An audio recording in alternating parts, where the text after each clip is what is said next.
Belfast, 1909, a city where the air was 20% oxygen and 80% coal, smoke, and ambition. It all started with a corporate grudge.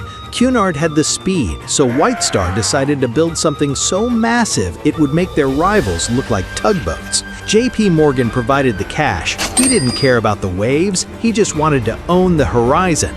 Thomas Andrews was the brains behind it all. He obsessed over every single bolt, genuinely believing that enough math and engineering could make the North Atlantic irrelevant. But the ground was a swamp. They had to hammer 10,000 trees into the mud just to keep the ship from sinking. On top of those buried trees, they built the Errol Gantry. It was a 200-foot steel cathedral, a massive cage designed to hold a titan that wasn't quite ready to stand on its own 2 feet yet. Inside that cage, the ribs finally rose, a massive steel skeleton waking up in the middle of a muddy shipyard. To hold that skeleton together, the Heater Boys spent their days flinging red-hot rivets through the air like glowing orange stars. Waiting high on the planks were the Catchers. It was the world's most dangerous game of catch, played with molten iron, tin buckets, and absolutely no safety nets. Once the rivets were set, they slapped on the skin, massive steel plates that finally gave the beast a face. Every plate had a code. It was basically a giant puzzle where if you couldn't read the handwriting, the ship ended up crooked. It's a miracle the bow and stern actually met in the middle. Safety harnesses didn't exist yet. You just climbed slippery planks and hoped your luck was better than the guy before you. Samuel Scott was 15. At an age where kids today are afraid of a dead phone, he was chilling 100 feet in the air. But the shipyard doesn't care about your age. One slip on a greasy rivet and the Titanic took its first victim. They didn't stop the clock, they just grabbed his bucket, found another kid, and kept hammering. This ship wasn't even in the water yet, and it was already demanding a price in blood. They built a ship within a ship, basically a 5-foot-high steel basement to keep the Atlantic on the outside. This is the tank top, solid steel that sits between the massive engines and the bottom of the ocean. For the heavy work, they used this hydraulic monster. It crushed rivets with 7 tons of pressure like they were made of butter. Belfast winters were a joy. The steel got so cold it would literally peel the skin off your hands if you touched it. But hey, the schedule didn't care about frostbite, so neither did the bosses. By 1911, she was 60 feet tall, a black wall of iron that literally blocked out the sun for the neighbors. It took 4 guys to set 1 rivet, a synchronized dance where a half-inch mistake meant a very short career. Multiply that rhythm by thousands. Inside the hull, the noise was a physical assault that literally vibrated your bones. By the time they were done, they'd driven 3 million of these. Every single one was a promise that this 50,000-ton mountain of pride wouldn't just fall apart the second it had a wave. No pressure on the guys with the hammers, right? Finally, the last one went in. 3 million small pieces of iron, and the beast was officially a whole. The birth was over. The skeleton finally had its skin. Now all that was left was to see if this monster would actually float, or if we just built the world's most expensive anchor. Dropping these 1,000-ton engines into the hull was like trying to fit a skyscraper into a suitcase, very carefully. This turbine used the engine's leftover steam for a boost, basically the world's largest recycling project. These shafts were 140 feet of solid steel. Their only job? Turning engine heat into get-out-of-the-way energy. And here are the stars of the show, the bronze propellers. The center one was 16 feet wide, but the wing ones, those were 23 feet tall. One spin of these babies and the Atlantic Ocean didn't stand a chance. 29 boilers were added, each one the size of a small house, basically the world's most dangerous tea party. To feed those monsters, they needed 6,000 tons of coal. It was stored in bunkers that literally lined the hull. It acted as a shield, but if that coal ever caught fire, you had a slow-motion volcano sitting right next to your passengers. The bridge and the engine room communicated through these telegraphs. It's like a text message. In the back, the steering gear was being tested. This massive engine had one job: move the rudder before the Iceberg wins. And all that movement needed power. 4 generators, enough juice to light up a small city. That power also fed the pumps sitting beneath the floorboards.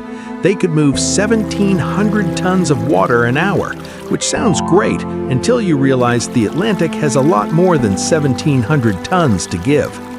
If the pumps failed, you had these 16 watertight doors designed to seal the ship into unsinkable chunks, in theory anyway. Everything we just saw ended up right here on the bridge. One flip of a switch and the captain could seal the whole ship. It felt like total control, like being the king of a mountain. But before any of those fancy bridge switches mattered, we had to get her into the water.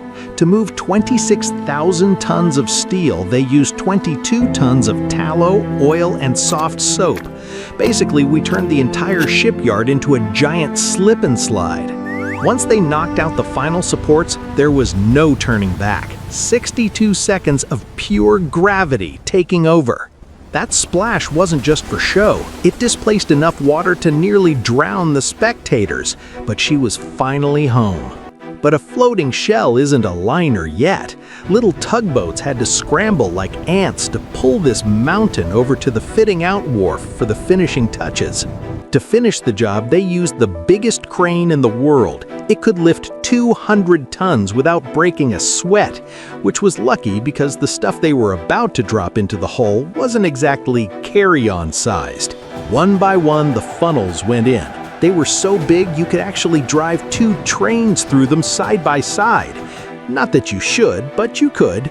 The 4th one was totally fake. It didn't connect to the engines at all. It was just there to look pretty and vent the kitchen smoke. Thousands of gallons of dead black paint turned that rusty iron shell into a mirror. By the time they were done, the hull was so shiny you could probably check your reflection to make sure your hat was straight before boarding. Last step, raising the White Star. She wasn't just a project anymore, she was a queen, and queens always have to fly their colors. If the hull was a masterpiece of iron, the inside was a masterpiece of oak. This staircase alone cost more than most city blocks. They even had Turkish baths. You could sweat out your problems in a room lined with exotic tiles and gold leaf. It was a floating spa in the middle of the Atlantic. And then there was the dining saloon. It could sit 500 people at once. Pure white tie and pearls elegance. Colors were up, but we needed to see if she could actually move. For the first time, those massive pistons started to breathe. April 2nd, 1912. They took her out into the Irish Sea to see if she'd behave. Spoiler alert, she was perfect. They tested the brakes and the steering. She could turn in a circle that would make a much smaller ship jealous. It gave everyone a lot of confidence. Maybe a little too much confidence. With the trials done, Southampton was the real destination. She pulled into the docks looking like a goddess, but she was still hungry. To cross the Atlantic, she needed 6,000 tons of coal. That's enough to fill a fleet of barges, and every single chunk had to be loaded by hand. Meet the Black Gang. These guys spent the whole voyage in the dark, turning coal into speed. Temperatures hit over 120 degrees down here. It wasn't just a job, it was a battle against a furnace that never stayed full. All that fire was for one thing: pressure. When those needles hit the red line, this 46,000-ton masterpiece finally becomes a living, breathing machine. The trials were over. She was ready for the real deal. April 10th, the world's elite and its most hopeful immigrants all converged on one pier. It was the greatest social experiment on Earth. There were over 2,208 souls on board, 324 in first class, 284 in second class, and over 700 in third class. Add in 900 crew members, and you've got a floating city. First class were the top G's of the Edwardian era. You had John Jacob Astor IV, the richest man on the ship, and Margaret Brown, who the world would later call unsinkable. These people weren't just traveling, they were moving their entire lifestyles. We're talking servants, crates of fine china, and enough jewelry to sink a smaller boat. The real heart of the ship was in third class. These folks were carrying their entire lives in cardboard suitcases. They came from Ireland, Scandinavia, Lebanon, and beyond, all betting everything on a ticket to a better life. But it wasn't just people. The ship included a Renault car, over 3,000 bags of mail, and even a few champion show dogs. Everyone and everything was heading for New York. But what if the ship, God forbid, had an accident, which we know never happened? What were the safety measurements taken? They had the best tech 1912 could buy, 16 watertight compartments. You could flood the first 4 and she'd still float like a cork. Now, the law said they only needed boats for 1,060 people. They actually brought enough for 1,178. Technically, they were overachievers. But when you have 2,200 souls on board, legal doesn't exactly mean safe. The rules were simple: women and children first. But they were so confident in the ship that they didn't even hold a full lifeboat drill before the departure. Why practice leaving a ship that isn't going to sink, right? Why not more boats? Because the designers wanted the first-class passengers to have a nice view while they walked. Meet Edward John Smith. This was supposed to be his victory lap before retirement. He was the highest-paid captain in the world and the only man the rich trusted to drive their floating palaces. He looked like the perfect captain from Central Casting: white beard, steady hand, and a record that was almost spotless. Almost. At exactly noon, 46,000 tons of steel began to slide. She was alive. But watch out, she's so big she had her own gravity. Titanic's suction rips the New York SS off its dock, snapping steel cables like rubber bands. We're 4 feet away from a disaster before they even hit the ocean, nearly ending the voyage of the century in the first hour. The crowd went silent. It looked like a bad omen. To Captain Smith, it was a reminder. This wasn't a ship, it was a mountain.